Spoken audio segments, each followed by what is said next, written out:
იხვზე ნადირობა ყველასაც უსაყვარელი არის და დღეს მოგვეცა როგორც იქნა ამის საშუალება. მივდივართ სამეგრელოში. სენაკი, აბაშა, ზუგდიდი, ფოთი. აი ესეთი ოთხკუთხედი გვაქვს შეკრული. ზუსტად არ ვიცით ამ დღეებში სად და როგორ მოგვიწევს ნადირობა. ვიცით ერთი რამ, გადაწყვეტილი გვაქვს რომ სენაკში ვინადიროთ, ჩვენი მეგობრები ველოდებიან.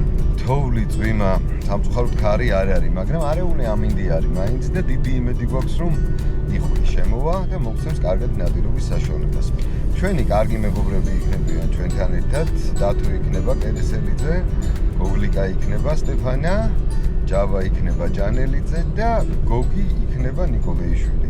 გოგი არის პიროვნება, რომელმაც დიდი წვლილი შეიტანა იმაში, რომ მე როგორც მონადირე იხვისტად ჩამოყალიბებულიყავი, ასე ვთქვათ. გოგიც და ლუკაც მისი შვილიც გადასარევი იხვზე მონადირეები არიან და დარწმუნებული ვარ, რომ თუ მართლა იხვი იქნა, რასაც ქვია, შვენიერ ნადირობას შემოგთავაზებთ.